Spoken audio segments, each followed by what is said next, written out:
Bismillahirrahmanirrahim. Assalamualaikum warahmatullahi wabarakatuh. Waalaikumsalam warahmatullahi wabarakatuh. Innal hamdalillah nahmaduhu wa nasta'inuhu wa nastaghfiruh wa natubu ilaih. Alhamdulillah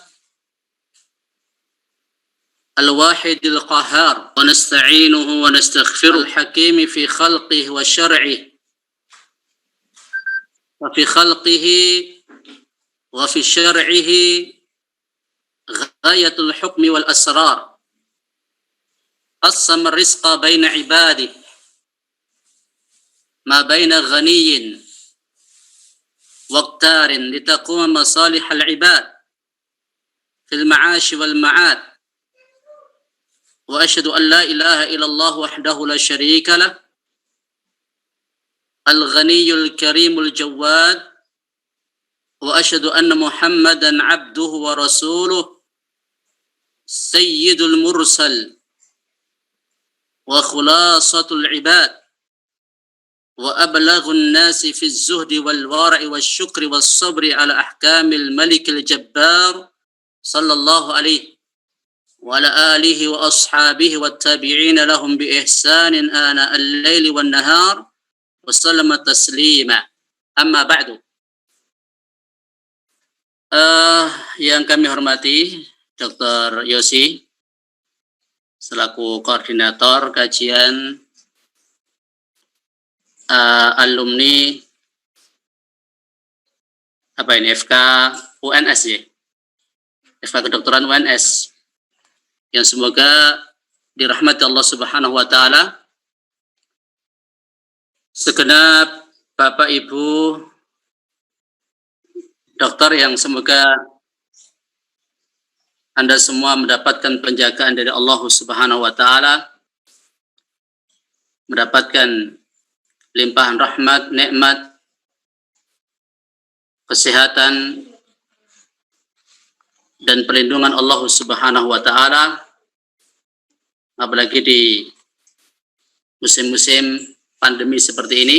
Semoga Allah menjaga Anda dan keluarga serta memberikan kehidupan yang bahagia fid dunya wal akhirah. Alhamdulillah, kita memuji bersyukur kepada Allah Subhanahu wa taala pada malam hari ini, meskipun hanya lewat suara online, kita dipertemukan Allah Subhanahu wa taala. Semoga pertemuan ini pertemuan yang diberkahi, pertemuan yang mendatangkan maslahat, bermanfaat fid dini wad dunya wal akhirah. Mendapatkan ilmu yang manfaat, amal yang saleh, dan semoga apa yang kita lakukan pada malam hari ini dicatat sebagai amal soleh kita, dilipat gandakan pahalanya oleh Allah Subhanahu wa taala, dan mudah-mudahan sebagai sarana dan jalan pintas untuk kita masuk surga Allah Jalla wa ala. Sebagaimana sabda Nabi alaihi salatu wassalam, "Man salaka tariqan yaltamisu fihi ilman sahalallahu lahu bi tariqan ilal jannah." Barang siapa yang menempuh perjalanan dalam rangka menuntut ilmu, maka Allah mudahkan baginya jalan menuju surga. Untuk menyingkat waktu, Bapak Ibu sekalian yang dirahmati Allah Subhanahu wa taala, setelah kita memuji bersyukur kepada Allah, menyampaikan salawat salam kepada Nabi alaihi salatu wassalam, keluarga, sahabat, dan para pengikut yang setia. Semoga kita termasuk secara keseluruhannya termasuk dalam pengikut Nabi alaihi salam yang setia tadi sampai yaumul qiyamah. Materi yang kita akan sampaikan pada kesempatan malam hari ini adalah berkaitan dengan hikmah. Al-hikmatu fi tafawutin nasi fi rizqi. Hikmah perbedaan rizki manusia.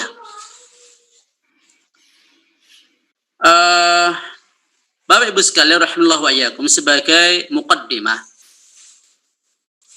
kita sampaikan bahwa annallaha lahul hikmatul balighah fil khalqi wat taqdiri wat tadriqi ala ibadihi.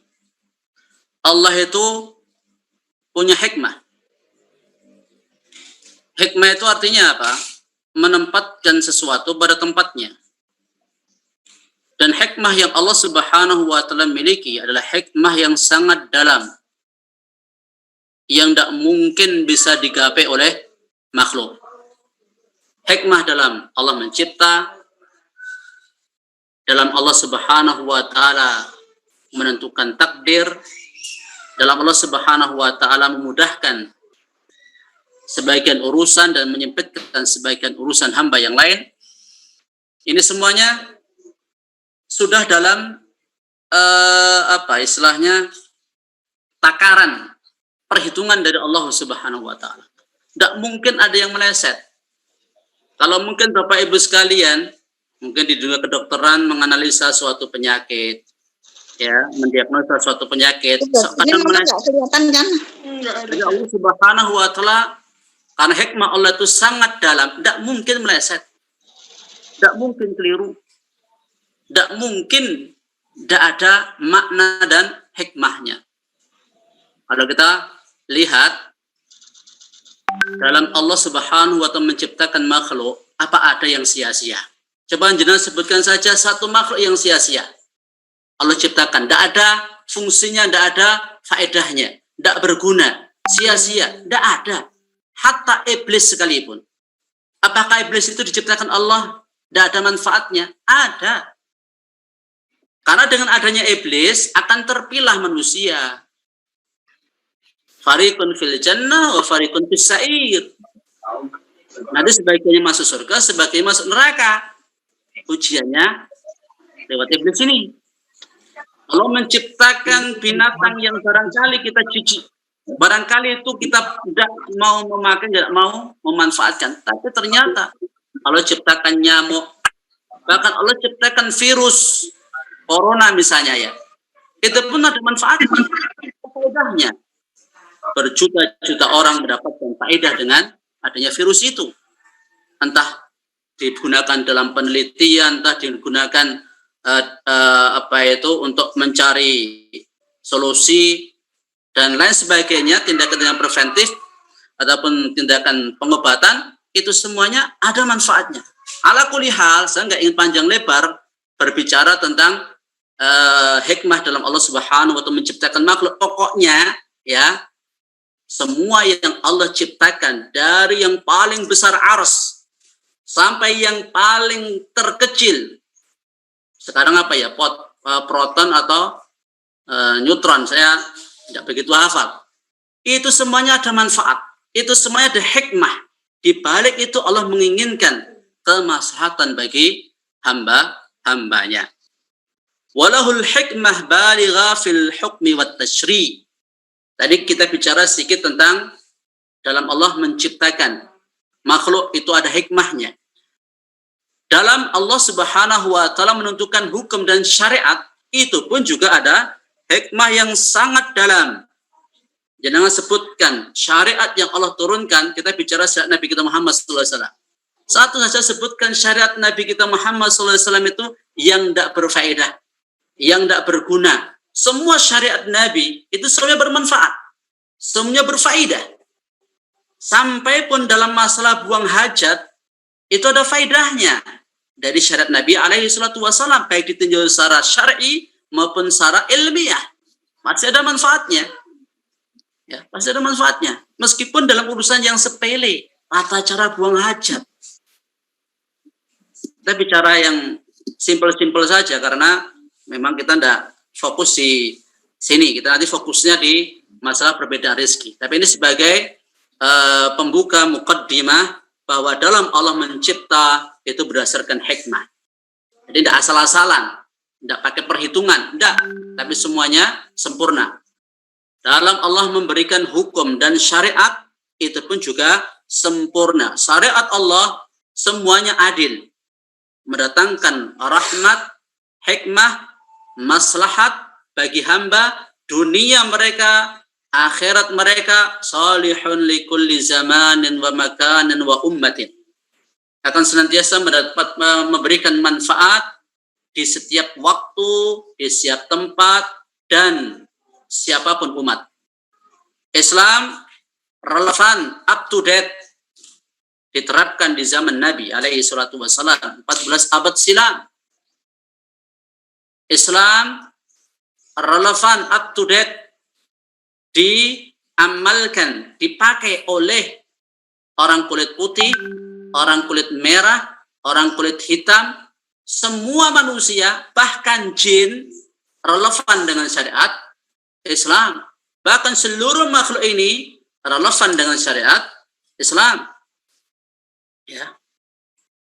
Dan di semua tempat, tidak hanya di Arab Saudi, di Mekah, Madinah, tapi juga di Eropa, di Asia, di Afrika, di seluruh penjuru bumi ini, syariat yang dibawa oleh Nabi Muhammad, syariat Allah Subhanahu wa Ta'ala, semuanya maslahat, cocok, sesuai, tidak ada duanya di dunia ini. Maka beda dengan syariat atau undang-undang buatan manusia. Undang-undang di zaman Belanda diterapkan sekarang sudah tidak relevan. Padahal baru berapa ratus tahun yang silam. Itu sudah tidak relevan kok dengan sekarang itu. Termasuk bahkan undang-undang buatan manusia berapa puluh tahun kemarin dibuat, sekarang sudah nggak relevan lagi. Ada perubahan. Amandemen. Beda dengan syariat Allah Subhanahu wa Ta'ala. Oleh karena itu Bapak Ibu sekalian, Allah Subhanahu wa Ta'ala mengatakan wa man ahsanu minallahi hukman liqaumin yuqinun.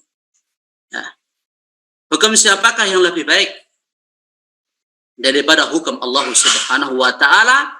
Namun dengan catatan, orang akan mengakui hukum Allah itu lebih baik liqaumin yuqinun, bagi kaum yang yakin.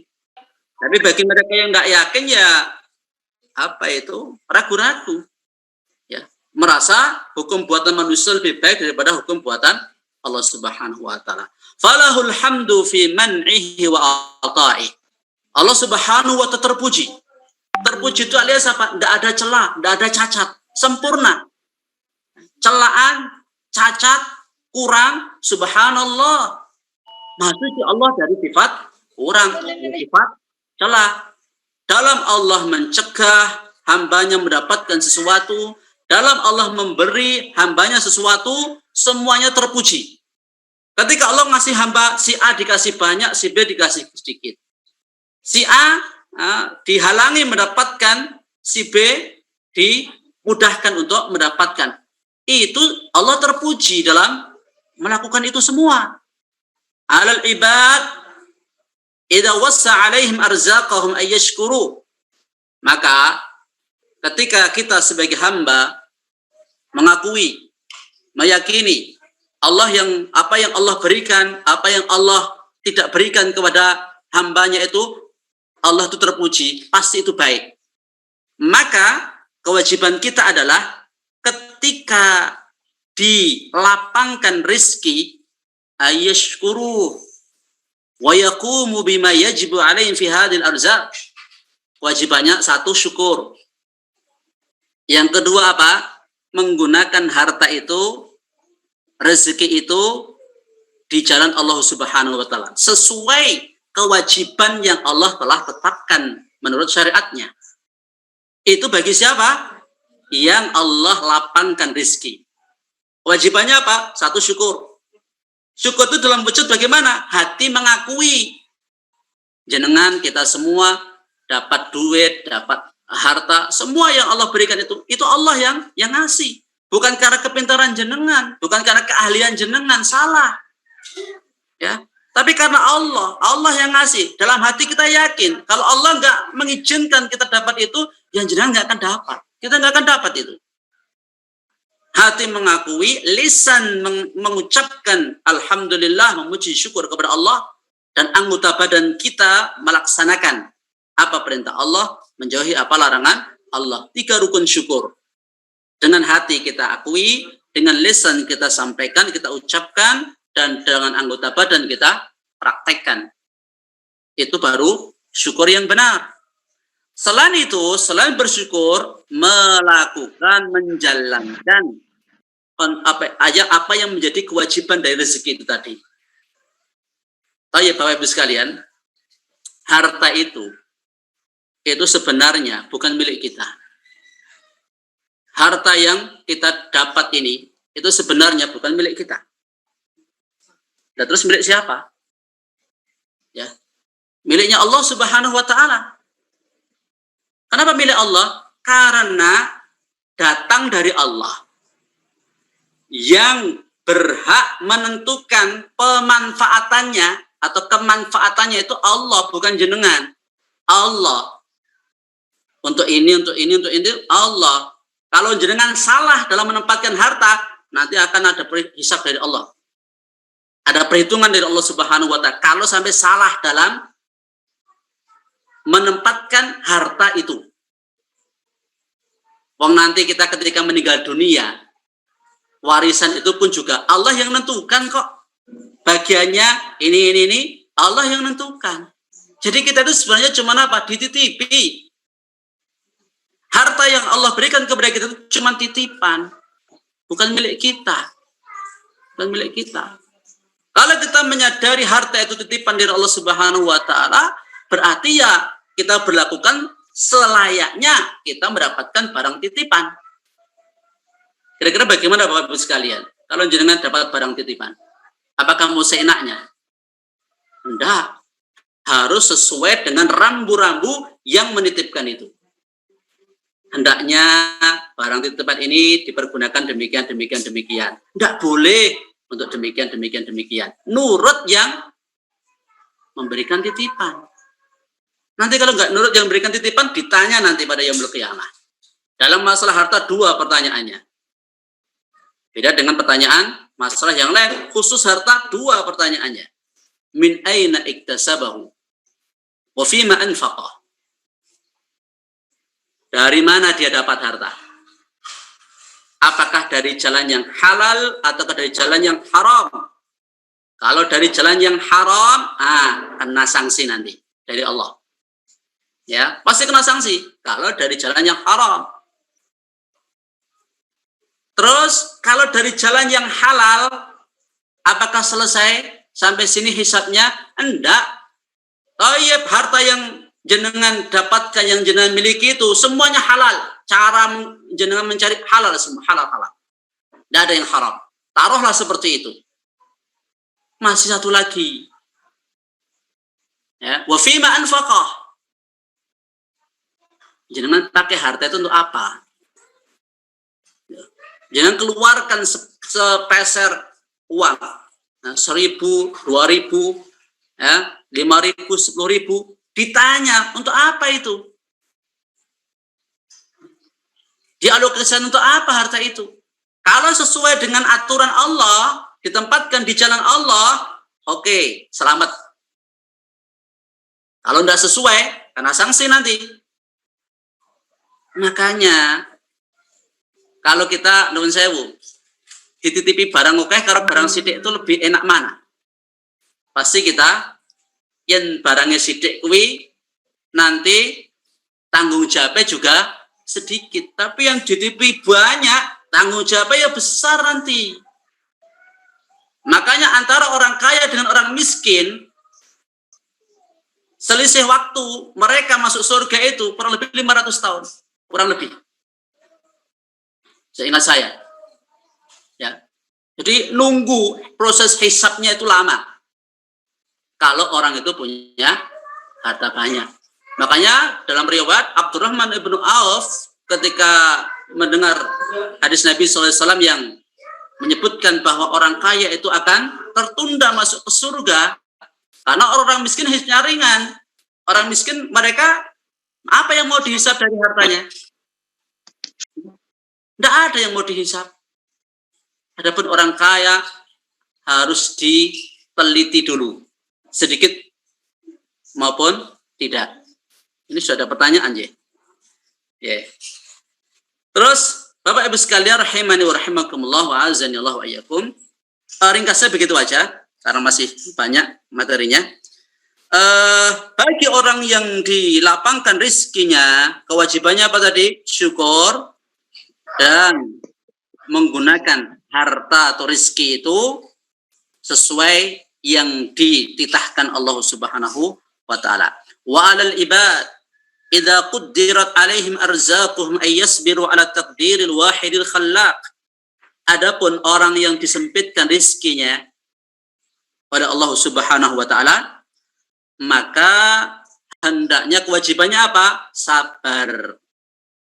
Bersabar atas ketentuan Allah Subhanahu wa ta'ala.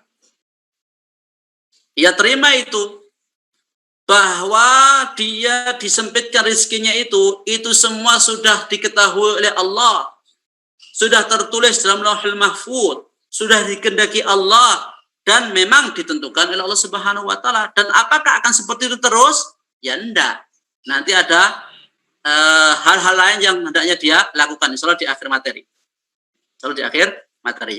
Fahuwa a'lamu bimasalihihim wa huwa arhamu bihim min ummahatihim. Allah Subhanahu wa ta'ala itu sebenarnya paling mengetahui maslahat hamba, paling menyayangi mereka, melebihi sayangnya ibu kepada putra-putri mereka. Jangan bisa bayangkan Bapak Ibu sekalian, Allah itu lebih sayang kepada kita, lebih sayang kepada hamba-hambanya itu melebihi sayangnya ibu kepada putra-putri mereka. Jangan punya putra-putri nggih. Pasti kalau ditanya, jenengan sayang enggak sama putra-putri jenengan? Pasti sayang.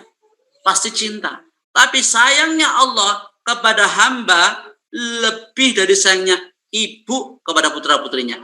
Kenapa? Karena kasih sayang yang Allah yang dimiliki ibu itu hakikatnya Allah yang ngasih. Allah punya 100 rahmat. Satu Allah kirim ke dunia ini, Allah bagi pada jin, manusia, binatang buas, ya, serangga, dan sebagainya. Makanya kalau ada manusia punya sifat kasih dan sayang, itu cuma secuil kasih sayang yang Allah berikan kepada mereka. Lah Allah punya 100. Berarti apa? Allah lebih menyayangi hamba melebihi kasih sayang ibu kepada putra-putri mereka. Setiap hari yang dikasih Allah dengan yang dikasih ibu banyakkan mana? Pasti banyakkan Allah. Dari bernafas saja sudah nggak bisa terhitung. Ya, dari kenikmatan organ tubuh kita ini saja tidak bisa dihitung, tidak bisa dikalkulasi dengan harta, uang dan sebagainya. Bahkan apa yang diberikan oleh orang tua itu hakikatnya juga dari Allah. Allah yang ngasih lewat perantaraan orang tua. Orang tua menyayangi kita dari Allah.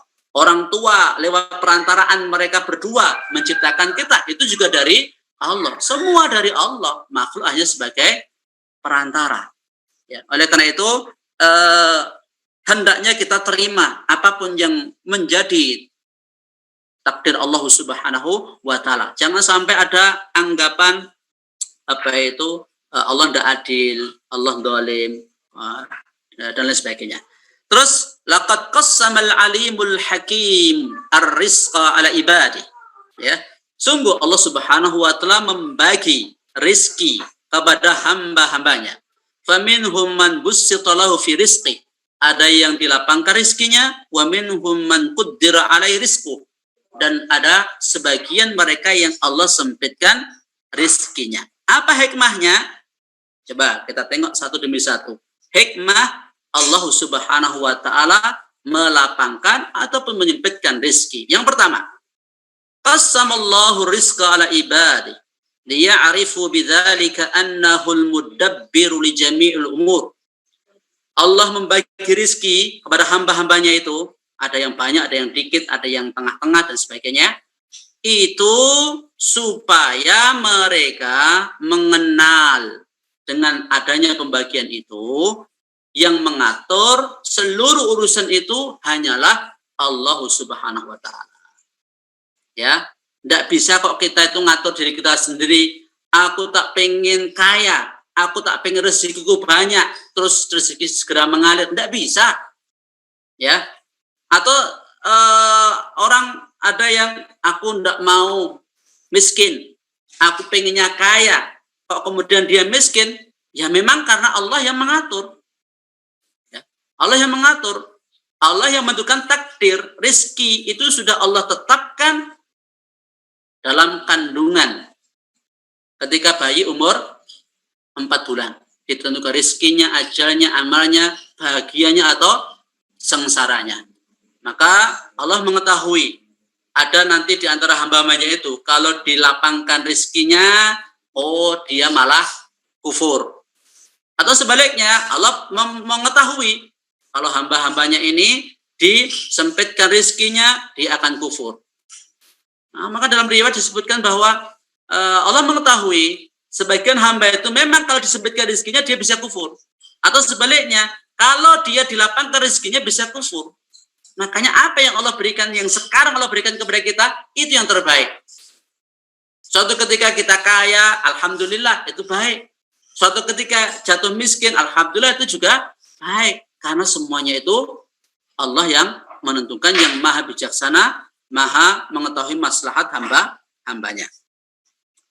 Terus, wa anna biyadihi maqalidus samawati wal ard. Dan bahwa kunci-kunci perbendaharaan di langit dan bumi itu ada di tangan Allah Jalla wa'ala.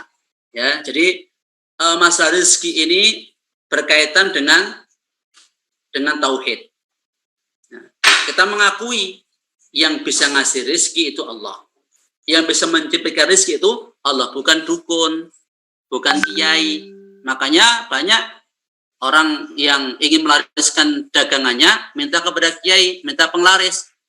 Ya kalau seandainya kiai itu yang bisa menentukan rezeki, bisa melapangkan, yang lariskan dan sebagainya, ya akan laris terus nanti. Kenyataannya tidak seperti itu. Kebetulan saja ketika mereka dikasih aji pelaris, dagangannya laris, tapi itu nggak akan bertahan lama. Karena nggak barokah, nggak sesuai dengan jalurnya Allah Subhanahu Wa Taala. Demikian pula orang berkecimpung dalam dunia riba, bank pelecet atau rentenir dan sebagainya, seketika barangkali hartanya banyak tapi tidak barokah, akan hilang itu. Maka Bapak Ibu sekalian, kita mengakui, ya, meyakini yang menentukan, yang ngatur, yang di tangannya terdapat perbendaharaan langit dan bumi. Allah yang punya langit, Allah yang punya bumi, termasuk Allah yang mempunyai semua isi bumi, termasuk manusianya sekalian, termasuk aset yang ada dalam bumi ini, semuanya milik Allah Subhanahu Wa Taala. Idza sa'alta fas'alillah wa idza sta'anta fasta'in billah. Kalau Anda minta kepada Allah, Allah mohon pertolongan kepada Allah, termasuk dalam masalah rezeki. Jangan minta kepada selain Allah Subhanahu Wa Taala. Nanti bisa terjerumus syirik dalam masalah ini. Selanjutnya, fahada yuwassa'u alaihi wal akhar yudayyiq alaihi. Ada sebagian yang dilapangkan, ada sebagian yang disempitkan. Wala ra'ada liqada'ihi wa qadarihi. Jadi penyempitan dan pelapangan harta ini kuasanya Allah. Mutlak Allah yang berkuasa. Tidak ada yang mampu menolak kuasanya Allah Subhanahu Wa Taala ini. Ya, meskipun Anda kaya raya, meskipun Anda kaya Qarun misalnya, tapi kalau Allah menolak untuk memberikan rezeki kepada salah seorang hambanya, nggak akan mungkin jenengan bisa memberikan rezeki tersebut. Yabsutur rizqa liman yasha'u wa yaqdir, innahu bikulli syai'in alim. Allah melapangkan rezeki bagi siapa yang Dia kehendaki dan menyempitkan rezeki bagi siapa yang Dia kehendaki, dan Allah Subhanahu Wa Taala Maha mengetahui segala sesuatu. Ini hikmah yang pertama, bahwa dengan pembagian rezeki tersebut hamba mengetahui yang punya wewenang mengatur, melapangkankah atau menyempitkankah rezeki hamba-hambanya itu Allah tok. Allah saja. Makhluk tidak ada kuasa. Ya, sama sekali. Walaupun seberat darah tidak punya manusia itu saham dalam masalah rezeki ini. Ya, semuanya datang dari Allah Subhanahu Wa Taala. Terus hikmah yang kedua, basatul alimul hakim.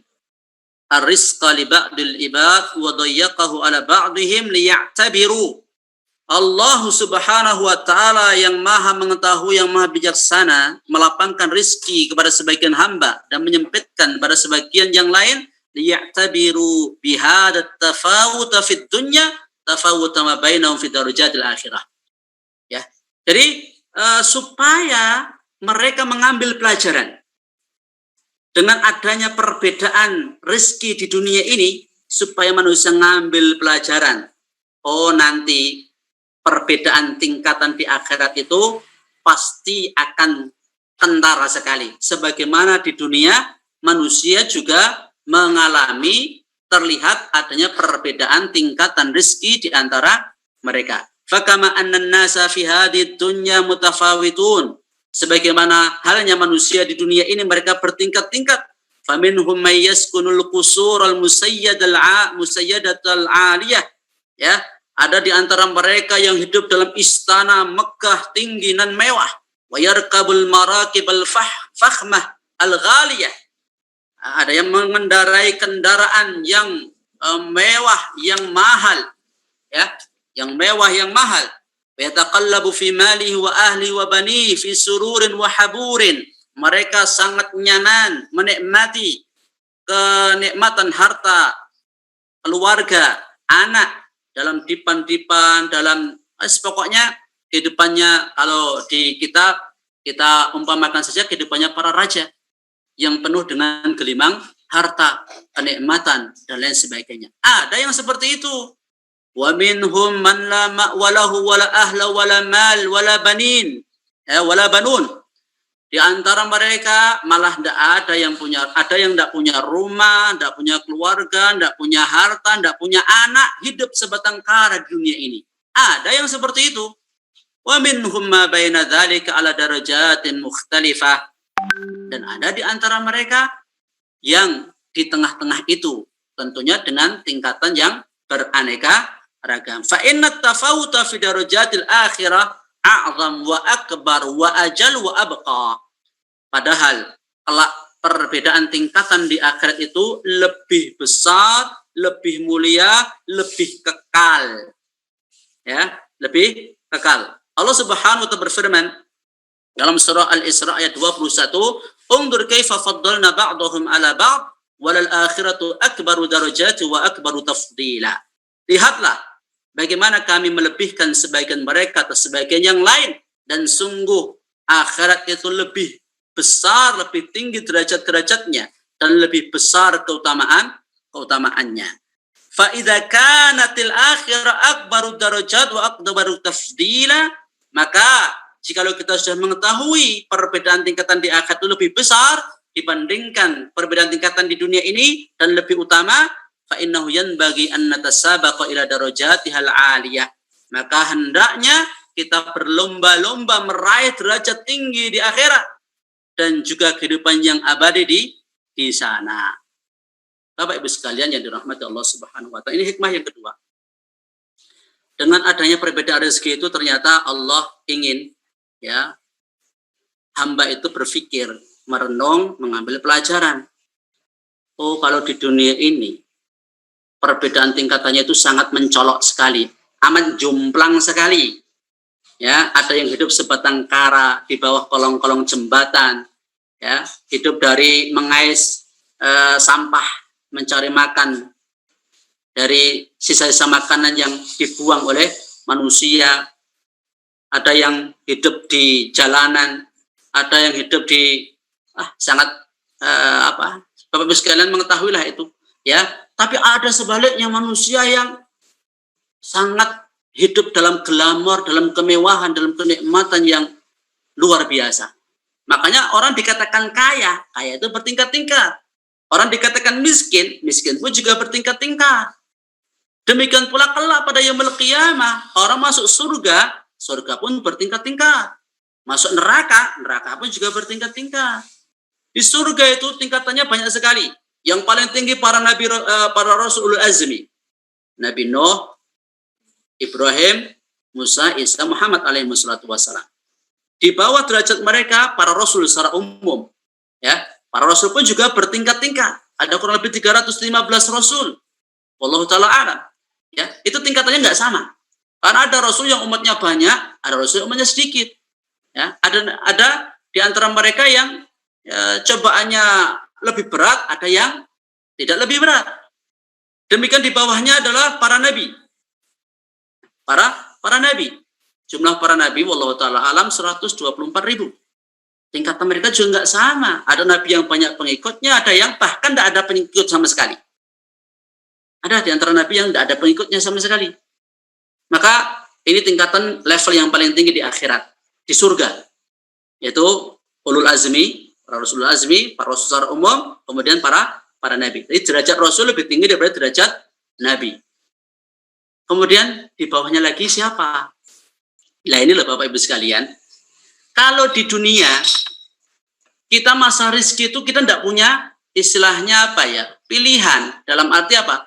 Semua ada takdir dari Allah Subhanahu wa taala, manusia diwajibkan untuk berusaha ya. Tapi kan sudah ada ketetapan takdir rezekinya sekian itu sudah ada. Tapi kalau akhirat ini, kalau kita ingin mendapatkan derajat tinggi di surga itu, kita modalnya sama. Modal yang Allah berikan kepada kita itu semuanya sama. Makanya kalau mau cari derajat yang tinggi, ya kita bisa berlomba untuk mencari derajat yang tinggi di surga tersebut. Kalau jenengan diberi tawaran, Pak, Bu, ini jenengan mau rumah yang mana? Apakah RSSSS, rumah sangat sederhana, atau rumah yang mewah, ya, rumah yang mewah, perumahan elit, real estate? Pasti jenengan milihnya yang itu, yakin saya. Makanya derajat di surga juga tidak sama. Mumpung kita masih hidup di dunia ini, mari kita cari tingkatan yang tinggi di akhir itu yang bagaimana. Kalau di dunia ini kita hanya sebagai sarana untuk bisa mendapatkan derajat tinggi di surga. Jangan dianggap dunia ini final. Belum. Jenengan kaya, jenengan berharta, itu belum final. Itu belum final, masih panjang perjalanan kita nanti. Final itu kalau sudah masuk surga, selamat dari neraka. Faman zuzi anin nar wa adkhilal jannah faqad faz. Siapa yang Allah selamat masukkan surga, selamatkan dari neraka, itu orang yang sukses. Ya, mohon maaf, dokter itu bukan apa istilahnya ya. Kalau pengen sukses harus jadi dokter. Ya nanti kalau seperti saya nanti berarti enggak sukses ya. Kalau sukses itu harus dokter. Enggak. Ya, sukses itu kalau kita semua selamat dari neraka masuk surga, baru namanya sukses. Nah, dulu waktu kita kecil, biasanya Bapak Ibu guru kita itu kan nanyai anak-anak itu ya. Kalian nanti kalau gede mau jadi apa? Ada yang pengen jadi dokter, ada yang pengen jadi pilot, ada yang pengen jadi tentara dan sebagainya. Nah kalau sekarang jenengan Bapak Ibu dokter, jenengan sudah jadi dokter kan? Sekarang mau apa? Ya, apakah sudah final itu? Belum. Ya, belum. Ada yang harus jenengan cari lebih tinggi daripada itu. Apa? Akhirat, surga. Ya, surga. Nah, apapun profesi kita, Anda sebagai dokter, Anda sebagai tentara, Anda sebagai apapun profesi yang kita miliki, itu adalah sarana kita untuk menggapai surganya Allah Subhanahu wa taala. Terus derajat yang di bawahnya tadi adalah derajatnya para pewaris Rasul. Siapa mereka? Al-ulama. Innal ulama warasatul anbiya wa innal anbiya lam yuwarithu dinaran wala dirhaman walakin warasul ilma. Faman akhadha faqad akhadha bihadhin wafidin. Sesungguhnya para ulama mereka adalah pewaris para nabi. Para nabi tidak meninggalkan warisan dinar maupun dirham, yang mereka wariskan ilmu. Ilmu apa? Ilmu agama. Siapa yang mengambil warisan ilmu agama ini sungguh mendapat warisan yang sangat besar. Siapa yang enggak bangga jadi pewarisnya Nabi alaihi salatu wassalam? Anda walaupun dokter bisa menjadi pewaris Nabi alaihi salatu wassalam. Enggak harus ustadz, enggak harus kiai, bisa kok jadi pewaris Nabi. Yang penting apa? Ambil ilmunya Nabi sallallahu alaihi wasallam. Nabi juga menguasai ilmu kedokteran. Nabi juga menguasai ilmu yang banyak. Sangat bisa. Semua memungkinkan. Nah, semua memungkinkan. Dan orang pewaris Nabi ini, mereka pahalanya akan mengalir. Pahalanya akan mengalir. Karena dari ilmu yang mereka sampaikan, diamalkan, diketok tularkan. Makanya para ulama itu ribuan tahun jasadnya terpendam dalam tanah, tapi mereka lebih terkenal daripada kita yang masih hidup. Ilmu mereka, kebaikan mereka, maslahat mereka lebih banyak diambil orang daripada kita yang masih hidup. Ini bukti bahwa mereka orang-orang yang istimewa di hadapan Allah Subhanahu wa Ta'ala. Di dunia saja mereka istimewa, apalagi nanti di akhirat. Imam Syafi'i, Imam Ahmad, para imam-imam kita itu, ya di dunia ini sudah kelihatan kebaikan mereka. Nanti di akhirat juga seperti itu. Kita coba mengintrospeksi diri kita sendiri. Kita ini masih hidup, masih punya kesempatan berkarya saja. Kita masih jauh untuk menyamai derajatnya para ulama-ulama tersebut. Setelah kita nanti wafat, tiada. Masihkah ada yang ingat kita? Masihkah ada yang meneladani kebaikan kita? Masih adakah yang meniru mencontoh amal ibadah kita, dakwah kita, ilmu kita, dari murid-murid kita dan sebagainya? Adakah Bapak Ibu sekalian? Itu pertanyaan yang harusnya kita introspeksi diri. Nah, karena apa? Biasanya kalau orang mati meninggalkan apa? Ya, meninggalkan nama baik ataukah nama buruk. Tinggal ini mumpung masih ada waktu. Maksudnya waktu kita hidup di dunia ini. Terus tingkatan di bawahnya lagi ada tingkatan berikutnya adalah tingkatan para imam, para pemimpin yang adil. Kebijakan mereka punya kebijakan, misalnya rakyat harus melakukan ibadah ini, atau masyarakat tidak boleh gini. Dari tanda tangan mereka, dari keputusan mereka, dari kebijakan mereka, masyarakat, rakyat mendapatkan kebaikan dengan itu atau mendapatkan keburukan karena itu. Maka kebaikan mereka, kalau mereka baik, kalau mereka adil, akan jadi amal jariah mereka. Yang ketiga, yang berikutnya adalah mujahid fisabilillah.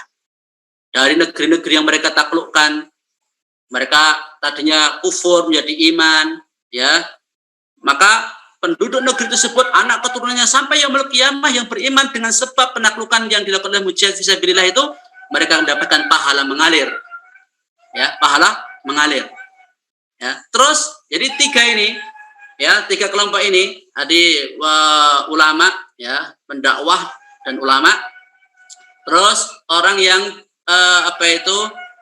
imam dan pemimpin yang adil, terus mujahid fisabilillah, mereka ini terkumpul pada diri para sahabat. Ya, jadi mereka terdepan di dalam Islam ini dan tinggi derajatnya di akhirat. Ada lagi orang-orang yang berharta, ya, orang yang berharta yang menginfakkan hartanya di jalan Allah Subhanahu wa Ta'ala siang dan malam. 4 kelompok ini mereka pembesar penduduk surga. Pembesar ahli surga ini ada 4. Tadi ulama, kemudian pemimpin yang adil, kemudian mujahid fisabilillah, dan orang yang berharta. Kalau misalnya jenengan bisa masuk dari sisi harta ini, dengan harta jenengan gunakan untuk fisabilillah, maka itu Anda insya Allah kalau masuk surga akan menjadi pemuka-pemuka, pembesar-pembesar di surga. Karena kemanfaatannya paralel, kemanfaatan dari harta itu misalnya dipakai untuk dakwah, dipakai untuk fisabilillah, untuk bangun masjid, untuk bangun madrasah, untuk yaitu yang pahalanya terus mengalir. Ya, di masjid itu misalnya berapa banyak orang yang sholat di situ, ngaji di situ, mendapatkan kebaikan di situ. Anda yang wakaf di situ akan mendapatkan pahala yang terus mengalir sampai yaumul qiyamah. Ya, terus ya derajat di bawahnya adalah orang yang kemanfaatannya melakukan ibadah, kemanfaatannya untuk diri sendiri. Orang yang sholat, puasa, zakat, ya, haji, umroh, baca Quran, zikir, melaksanakan yang fardu, meninggalkan yang haram, melaksanakan yang sunnah, kemanfaatannya hanya untuk diri sendiri. Walaupun itu suatu hal yang baik, mereka juga penduduk surga. Tapi derajatnya di bawah, ya, kelompok-kelompok dan tingkatan-tingkatan yang kita sebutkan tadi. Ya. Ketika mereka wafat, selesai sudah amal mereka. Karena apa? Mereka dulu beramal di dunia hanya untuk diri sendiri. Kemanfaatannya nggak luas sebagaimana kelompok-kelompok yang sebelumnya. Terus ada di bawahnya orang yang selamat, melakukan yang wajib, meninggalkan yang haram, ya, mereka selamat, masuk surga juga. Ada pula di antara hamba-hamba Allah yang masuk surga itu kelompok orang-orang yang berbuat melampaui batas ada diri mereka sendiri, berbuat dosa besar. Kemudian sebelum ajal bertaubat, ini juga penduduk surga, tidak masuk neraka dulu. masuk surga.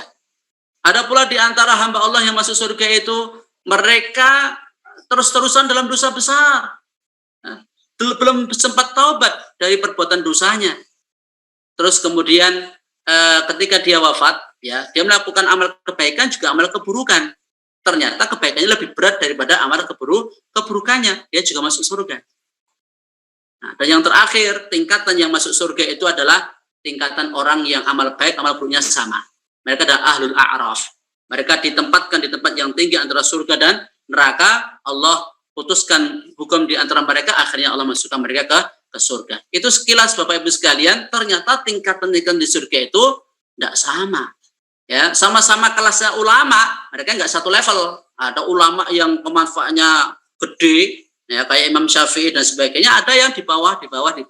Orang kaya juga seperti itu. Mujahid juga seperti itu, tidak satu level. Kemudian Bapak Ibu sekalian, yang sedikit lagi, apa hikmah dan faedah lainnya dari perbedaan rezeki ini? Allah liya'rifal ghani, supaya orang kaya mengetahui kadar nikmat dan kemudahan yang Allah berikan kepada mereka agar mereka mensyukurinya, dan termasuk orang-orang yang bersyukur. Dan supaya orang yang fakir, ya, mengetahui ujian yang Allah berikan kepada mereka berupa kefakiran dan berupa kefakiran itu, supaya bersabar dan meraih derajat orang-orang yang sabar, serta berusaha untuk meminta kemudahan kepada Allah, menunggu jalan keluar dari Allahu Rabbul Alamin. Jadi hikmah yang ketiga, ada yang dilapangkan rezekinya, ada yang disempitkan rezekinya, itu supaya yang kaya mengetahui kadar nikmat dan kemudahan yang Allah berikan agar bersyukur. Supaya yang miskin itu dengan ujian kefakiran itu bersabar dan meraih derajat orang yang sabar. Semuanya serba baik. Ajaban li amril mu'min, inna amrahu kullahu khair wa laysa dzalika li ahadin illa lil mu'min. Sungguh menakjubkan urusan orang yang beriman. Semua perkara orang beriman itu baik, dan hanya orang iman saja yang dapat. Orang munafik enggak, orang kafir enggak. Hanya orang iman saja. Ya, kata Nabi sallallahu alaihi wasallam, in asabathu sarra'u syakara fa kana khairan lah. Kalau diberi rezeki, kelapangan, dia syukur, maka itu baik baginya. Dan kalau diberi kesusahan, ya, maka dia sabar, dan sabar adalah baik bagi dirinya. Jadi orang beriman itu syukur plus sabar. Ya, jadi keadaan kita kalau lapang syukur, kalau sempit sabar. Semuanya baik.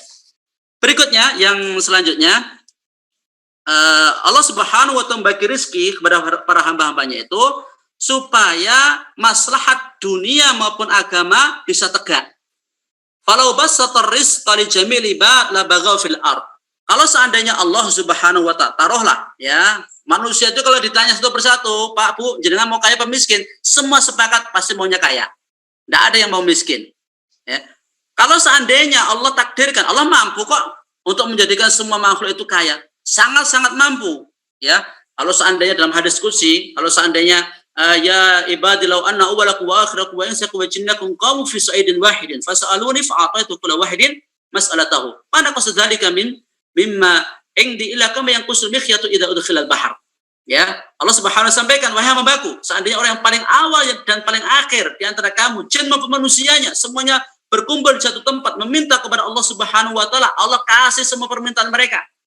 Lah jenengan bayangke, jin manusia dikumpulkan jadi satu dari awal sampai akhir, yang jaluk niku mesti jaluk elak macam-macam. Dan jaluknya mesti sing oke-oke. Sing wis duwe pesawat mesti jaluke udah pesawat. Tak ngoten to? Sing hartanya banyak, mintanya yang belum dia dapatkan. Seandainya toh Allah kabulkan, tidak akan mengurangi apa yang diisi Allah, sebagaimana lautan tidak akan berkurang jika sebatang jarum dimasukkan ke dalamnya. Seandainya para makhluk mereka dikayakan oleh Allah, dilapangkan rezekinya oleh Allah, lah bahaya itu. La baghaw fil ard bil kufr wa tughyan wal fasad. Niscaya mereka akan melampaui batas di bumi dengan kekufuran, melampaui batas dan kerusakan. Kalau orang dikasih harta baru kayak Qarun saja, Qarun tidak bisa syukur kok. Diberi jabatan kayak Fir'aun saja, Fir'aun tidak bisa syukur kok. Lah baru diberi kekayaan seperti kita sekarang ini kok nggak bisa syukur? Ya luwih nemen timbange Qarun. Ya, lebih nemen timbange Qarun. Ya, coba kalau kita dikasih harta banyak kayak Qarun, dikasih jabatan sebesar Fir'aun, wah bahaya itu. Ya, kita nggak dikasih itu alhamdulillah, karena belum tentu kita bisa syukur. Nah, kalau seperti Nabi Sulaiman ya Masya Allah ya bisa bersyukur itu. Dan seandainya disempitkan rezekinya seluruhnya, ya tentu akan timpang kehidupan mereka. Ya, pilar-pilar kehidupan mereka akan ambruk. Kalau seandainya semua rezekinya hamba itu sama, niscaya sebagian mereka nggak akan bisa memanfaatkan sebagai yang lain, nggak akan bisa memperkerjakan yang lain. Wong rezekinya sudah sama semua kok, nggak butuh pembantu, nggak butuh sopir, nggak butuh macam-macam. Kalau seandainya semua rezeki hamba sama, jadi inilah yang terbaik. Ada yang banyak, ada yang sedikit. Kalau banyak semua, ini juga nggak baik, akan kufur dan melampaui batas manusia. Kalau sedikit semua, ya nggak akan hidup ini dunia ini. Dan kalau sama semua, ya kan nggak akan saling memberikan kemanfaatan satu dengan yang lainnya. Ya, wallahu taala alam bisawab. Ya ini karena waktu yang sudah habis. Ya, jadi Bapak Ibu sekalian, inilah sedikit dan tentu yang tidak kita ketahui lebih banyak daripada yang kita ketahui, ini sebatas yang bisa kita sampaikan. Ini saya nukilkan dari kitab Riya'ul Lami' min Khutbatil Jawami' dari khutbahnya Syekh Muhammad bin Shalih Al-Utsaimin.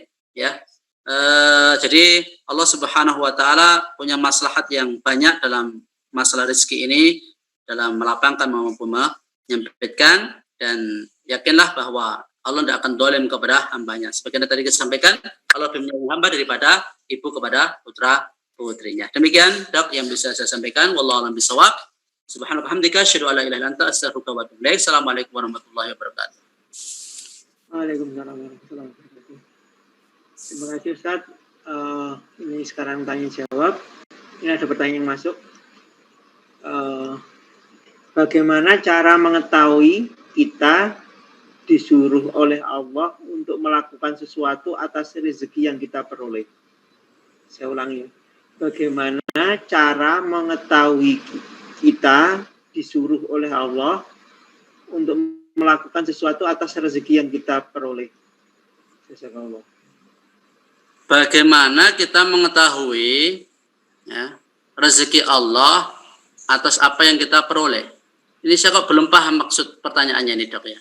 Mungkin bisa diperjelas sedikit Dok. Mungkin Pak Bowo langsung aja tanya Pak Bowo. Aku yuk bingung. Agak bingung saya memahami. Cara gimana lagi? Mengetahui kita disuruh oleh Allah melakukan sesuatu atas rezeki yang kita peroleh. Rezeki yang kita peroleh itu mau disuruh Allah untuk apa? Mungkin ya, mungkin gitu ya Pak Bowo ya. Mungkin itu ya. Iya mungkin. Jadi kalau kita dapat rezeki itu, perintah Allah dalam masalah rezeki untuk apa gitu mungkin ya. Ya, syariat Allah dalam masalah rezeki untuk apa gitu ya. Itu nggih? Iya. Utamanya kan untuk mencukupi kebutuhan kita, keluarga kita, itu kan wajib.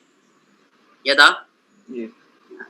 Jangan kemudian kita infakkan semua karena wah ini hartanya Allah, titipannya Allah, tak anukan semua di jalan Allah. Ya kalau jenengan bisa sekuat imannya Abu Bakar As-Siddiq ya enggak apa-apa. Abu Bakar As-Siddiq kan pada waktu perang Tabuk, beliau menyerahkan seluruh hartanya.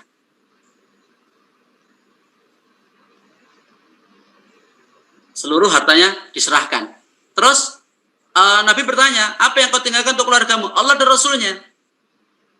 Jadi Abu Bakar As-Siddiq menyerahkan keluarganya itu kepada Allah dan Rasulnya. Ya kalau imannya seperti itu ya Masya Allah. Ya, tapi tidak semua. Umar saja nggak bisa melancangi dan tidak bisa melampaui infaknya Abu Bakar. Ala kulli hal, yang wajib, ya harta yang wajib, ketika kita memperoleh harta, yang wajib untuk kita tunaikan apa? Diri kita, keluarga kita, dan orang-orang yang di bawah tanggungan kita. Terus ya di jalan Allah Subhanahu wa Ta'ala. Dulu ada dalam hadis disebutkan ada seorang yang mendengar suara dari langit supaya awan itu menuju ladangnya si fulan. Ya, terus dia kejar, ternyata di ladang itu ada seorang lelaki yang hujan itu turun di ladangnya dia. Kemudian dia ditanya, apa keistimewaan dia? Kenapa kok sampai dia mengikuti tadi dari suara dari atas kok awan bergerak menuju ladang? Dia tidak memberikan hujan di ladang yang lain, kok cuma di tempat dia. Terus dia cerita bahwa dia ya menanam di ladang tersebut yang nanti hasilnya sepertiga untuk dia makan sama keluarga, sepertiga untuk dia kembalikan ke modal, nanam lagi, sepertiga untuk di jalan Allah Subhanahu wa taala. Ya. Kalau jenengan pengen dapatkan keistimewaan awan tadi ikut apa ya? Ya seperti itu. Itu ada riwayatnya. Tapi kalau kurang dari itu juga tidak masalah. Ya. Sepertiga itu ya kalau seandainya gajinya misalnya 10 juta, yang 3 juta lebih dikit untuk diri sendiri, 3 juta lebih sedikit untuk operasional, 3 juta lebih sedikit untuk fisabilillah. Itu kalau pakai hitung-hitungan orang yang tadi dapatkan karomah seperti itu tadi. Ya. Itu semuanya dikembalikan kepada tingkat keimanan dan ketakwaan kita. Ada nuwun sewu, orang itu infak miliaran itu bisa. Ada yang mohon maaf infak yang sedikit aja enggak mampu. Seperti misalnya kita pernah di Riau itu, ya, Masjid Abu Darda itu 40M itu cuma satu orang yang bangun. Ya. Maka kita nggak bisa samakan satu dengan yang lain. Ya, kita bisa sama satu yang lain. Intinya pembagiannya pokoknya ada hak yang wajib kita tunaikan untuk diri kita, keluarga, termasuk zakat, nah, termasuk sedekah-sedekah yang wajib, ada yang sunnah. Pokoknya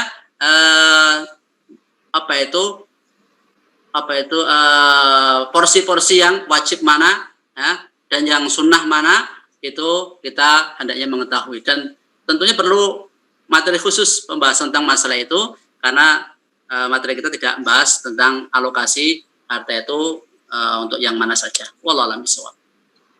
Terima kasih Ustaz. Ini ada satu lagi pertanyaan. Lebih utama mana antara menyalurkan harta untuk kepentingan umum seperti membangun masjid atau memberi manfaat atau memberi makan fakir miskin? Lebih utama mana antara menyalurkan harta untuk kepentingan umum seperti membangun masjid atau memberi makan fakir miskin? Ya, pertanyaan bagus sekali.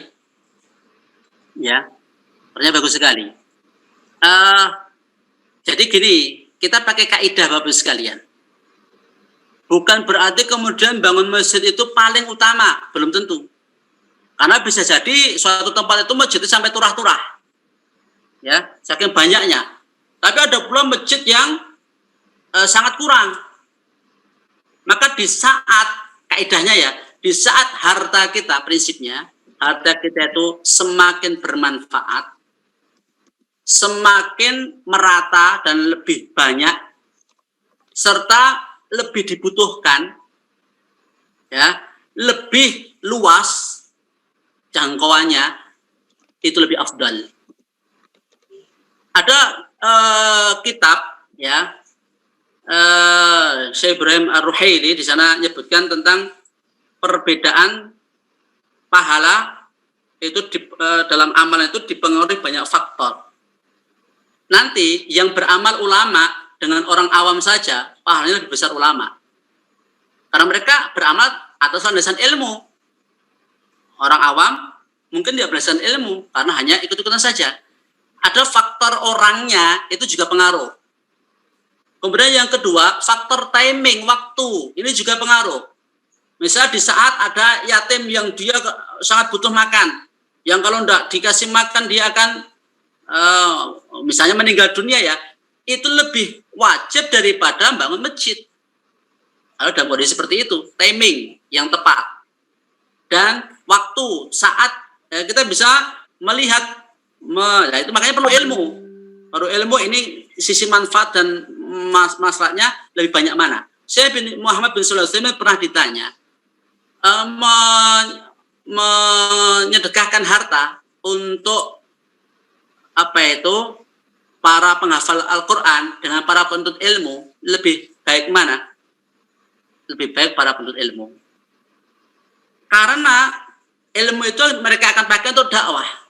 Sedangkan hafal Quran belum tentu bisa dipakai untuk berdakwah karena orang yang hafal Quran itu ilmunya belum tentu banyak. Tapi kalau orang betul-betul mendedikasikan diri sebagai penuntut ilmu syar'i, maka dia ada calon-calon ulama, calon-calon dai yang manfaatnya akan lebih banyak daripada yang penghafal Al-Quran. Itu analisa beliau. Di mana makanya ini butuh ilmu. Nah, kalau tadi yang ditanyakan, kita kembali kepada pertanyaan saja, antara bangun masjid sama menyantuni anak yatim. Kalau dua-duanya dikerjakan, tidak ada masalah nih. Berarti tidak ada perbedaan. Yo iso bangun masjid, yo iso nyantuni anak yatim, itu semuanya sepakat. Itu yang terbaik. Tapi kalau hartanya itu ternyata kok tidak cukup, harus salah satu dipilih, dikuatkan, ya tinggal mana yang lebih butuh ketika itu. Apakah masjid yang lebih butuh? Apakah anak yatim yang lebih butuh? Kalau anak yatimnya dalam kadar ya istilahnya biasa-biasa saja, masih ya cukup dan sebagainya, dan masjid misalnya itu sangat penting untuk dakwah, untuk apa itu istilahnya markas dan sebagainya, ya, yang dari situ nanti akan ditegakkan dakwah di situ, ya itu lebih afdal, karena akan jadi amal jariah. Nah, tapi yang paling afdal ya dua-duanya dilaksanakan, itu ya, wallahu a'lam bishawab. Ya, ini hanya pernyataan. Alhamdulillah, mengingatkan kita semua untuk lebih bersyukur. Kadang kita lupa, sudah dimodali oleh Allah rezeki, keimanan, kekuatan, dan kita masih menuntut bonus surga. Ya, ini hanya pernyataan aja. Kalau saya tanya Ustaz, jadi mungkin ada yang lain tanya, silakan, monggo. Bertanya langsung, monggo, saya persilahkan. Ya, assalamualaikum Ustaz. Waalaikumsalam warahmatullahi. Ya, saya Fajar Ustaz. Mau nanya Ustaz. Ini sebelumnya saya mengucapkan jazakumullah khairan katsiran. Kajiannya subhanallah bagus sekali buat kita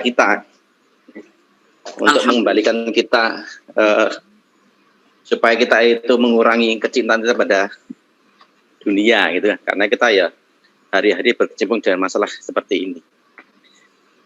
Menyangkut itu saya bertanya, bagaimana supaya keseharian kita ini yang kita lakukan ini, dalam kita ini bekerja, dalam kita menerima rezekinya Allah Ta'ala itu kita yakin bahwasanya terhujam dalam diri kita, dalam hati kita itu bahwasanya rezeki itu memang dari Allah gitu. Itu yang harus kita tanamkan di hati, bagaimana metode supaya kita ini setiap waktu, setiap detik dan sebagainya, yakin bahwasanya rezeki ini apapun yang kita terima itu datangnya dari Allah dan dimanfaatkan untuk kepentingannya agama gitu. Ya, itu aja Ustaz. Terima kasih. Jazakallah. Menambah Ustaz nanti sekalian dijawab. Jadi saya juga hampir sama dengan Pak Jani dari Klaten ini Ustaz. Jadi kan kita sering ya, mungkin kalau pedagang, mungkin ada pedagang bakso, jualan bakso, kemudian ada sebelahnya buka warung lagi, ternyata jualan bakso juga gitu ya. Itu kan jadi saingan. Jadi akhirnya orang yang saingan tadi merasa nanti rezekinya akan berkurang. Merasa rezekinya. Mungkin dokter juga model-model kayak gitu juga. Jadi ada satu, misalnya saya dokter anestesi di satu rumah sakit di RSUD Wonogiri, tiba-tiba kedatangan dokter anestesi lagi.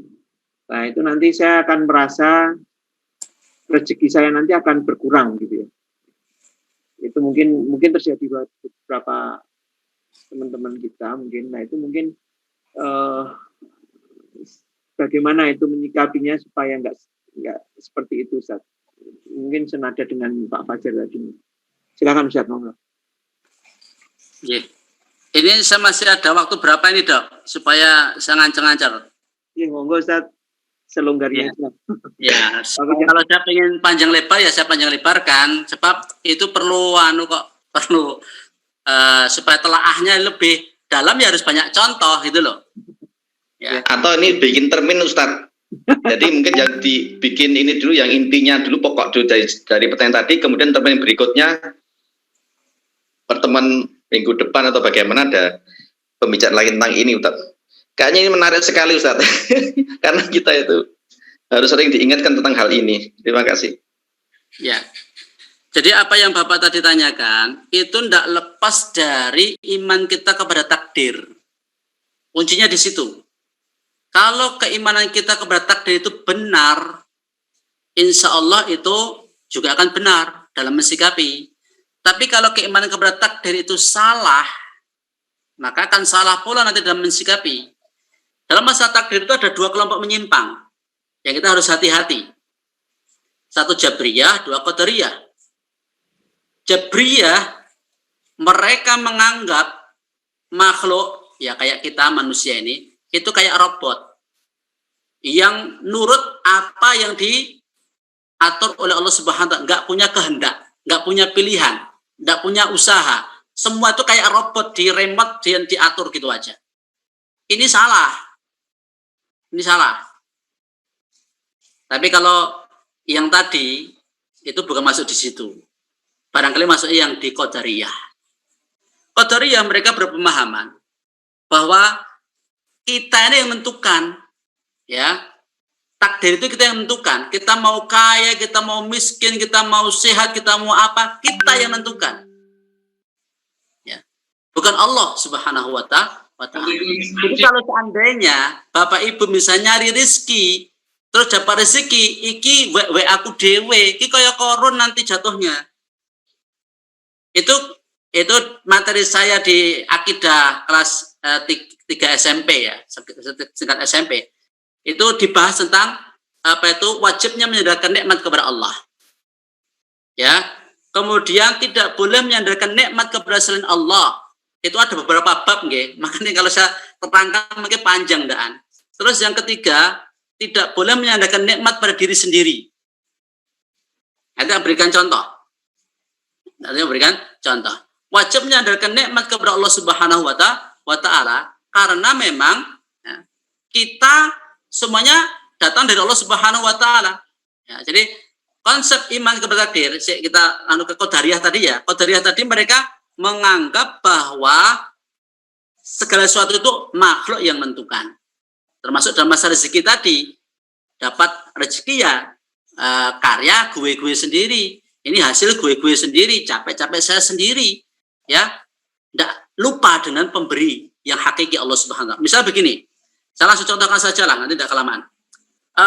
Pernyataan misalnya ya, orang ketika ketika ujian, lulus ujian, sukses, nilainya bagus, dia mengatakan, ini hasil belajar saya semalam, ini ucapan kufur nikmat. Ini maksudnya kufur nikmat. Ya'rifuna ni'matallahi thumma yunkirunaha wa aktsaruhumul kafirun. Allah Subhanahu sampaikan, mereka mengenali nikmat-nikmat Allah yang Allah berikan kepada mereka, kemudian mereka mengingkarinya. Dan kebanyakan mereka adalah orang yang kafir. Maksudnya kafir di sini kufur nikmat. Itu seperti ucapan ditafsirkan oleh para ulama ketika seseorang dapatkan nilai yang bagus, dia nyandarkan, saya dapat nilai bagus ini karena semalam saya itu belajar ngebleng atau belajar semalam suntuk sehingga nilai saya bagus. Ini kufur nikmat. Ya. Ini namanya menyandarkan nikmat pada diri sendiri. Tidak boleh. Yang benar bagaimana? Alhamdulillah.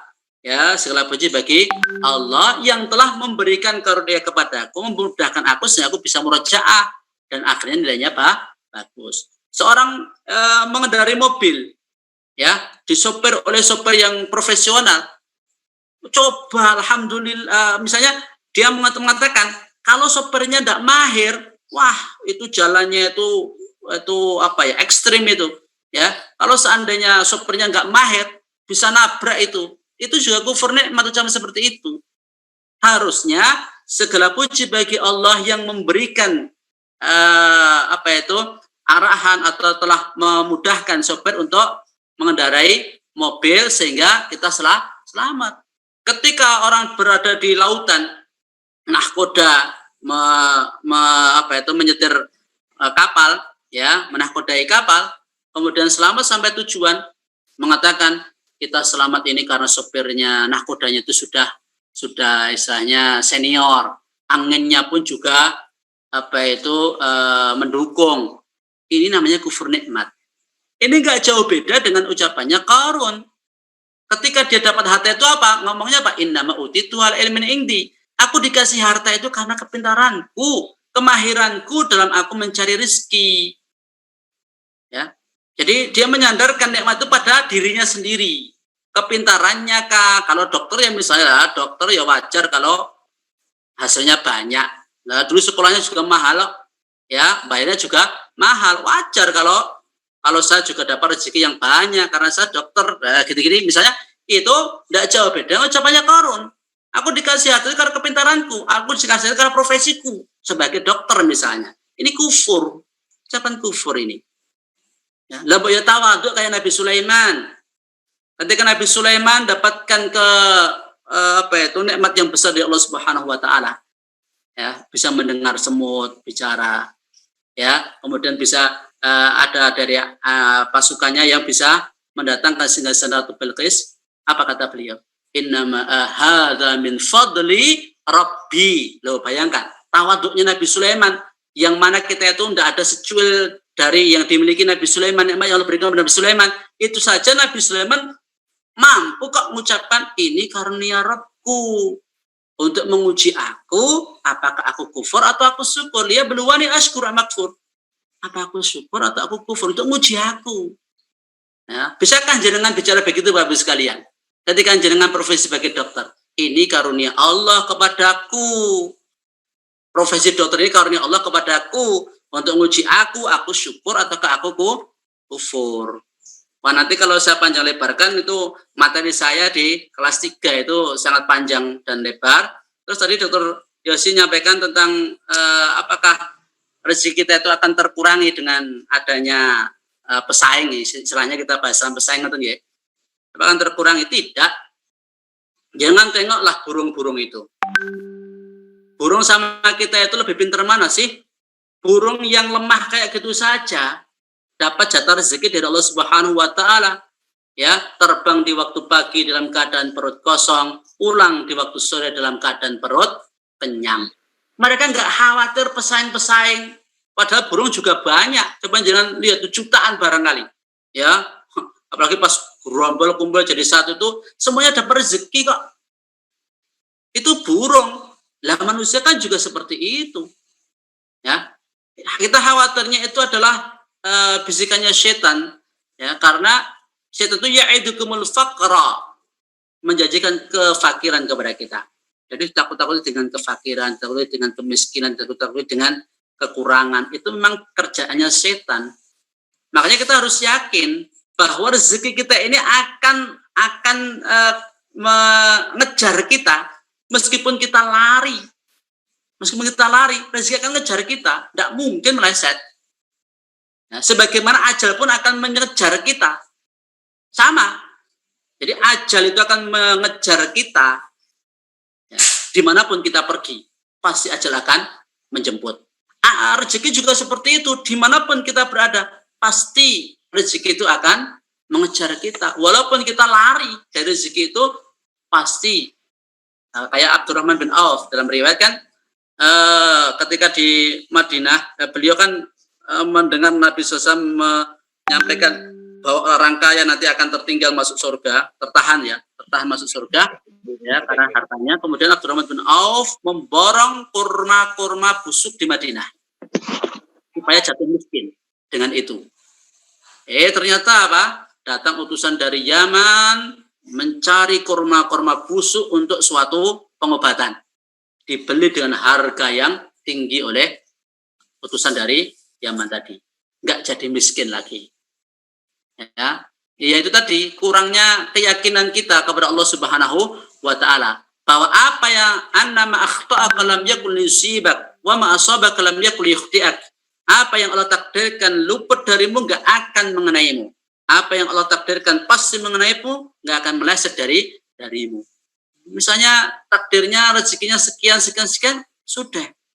Jadi kita hidup dengan iman kepada takdir ini nyaman, tidak ada hasad, tidak ada. Sebab kalau yang ada itu perlombaan dalam mencari rezeki dan seolah kita yang menentukan rezeki, nanti adanya hasad jatuhnya. Ya. Iri antara satu dengan yang lain. Wah, sana kok pasiennya banyak banget ya. Saya kok sedikit, iri dengan itu. Ya, dan itu nanti akan buruk. Orang yang iri, hasad itu di antara keburukannya apa? Tidak ridho dengan takdirnya Allah. Loh. Ya, tidak ridho dengan takdirnya Allah. Masa kan Allah jatah si A, rezekinya segitu. Masa kita nggak senang, nggak ridho? Allah yang ngasih kok. Itu haknya Allah Subhanahu Wa Taala. Ya, apa sih urusan kita? Dan kita pun juga pasti dikasih rezeki oleh Allah Subhanahu Wa Taala. Ya cuma itu tadi, ya bahwa manusia itu kadang apa ya kurang yakin dengan takdir Allah Subhanahu Wa Taala sehingga dia ingin keluar dari lingkaran takdir tadi dan ingin nanti akan jatuhnya ke qadariyah. Ya, seolah dia aku kalau begini-begini nanti hasilkan lebih banyak. Tidak bisa seperti itu. Ya, wallahu a'lam bishawab. Maten ya. Ya, terima kasih Ustaz. Mungkin kalau ada pertanyaan satu lagi terakhir, kalau nggak ada kita tutup, udah malam. Monggo teman-teman, kalau ada pertanyaan satu lagi.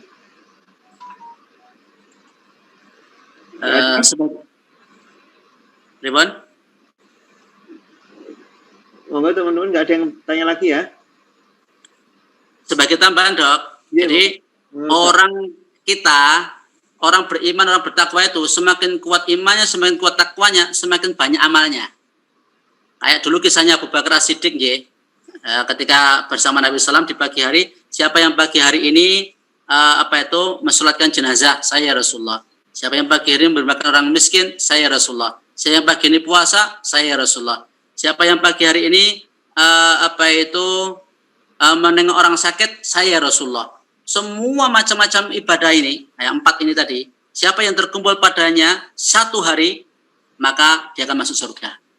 Siapa yang bisa mengumpulkan 4 amalan tadi.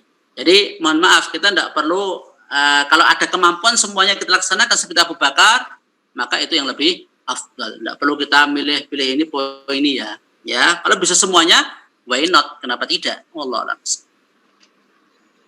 Terima kasih.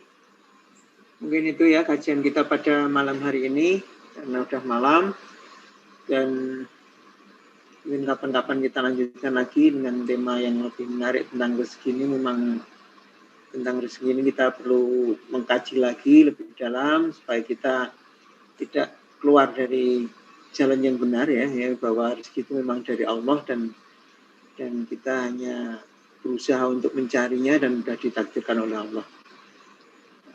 Mungkin itu kajian kita pada malam hari ini. Alhamdulillah teman-teman sekalian, mungkin nanti kita lanjutkan pada kajian-kajian berikutnya.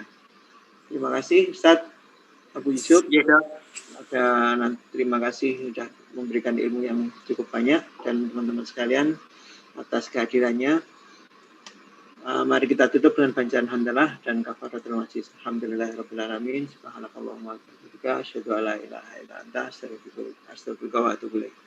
Assalamualaikum warahmatullahi wabarakatuh.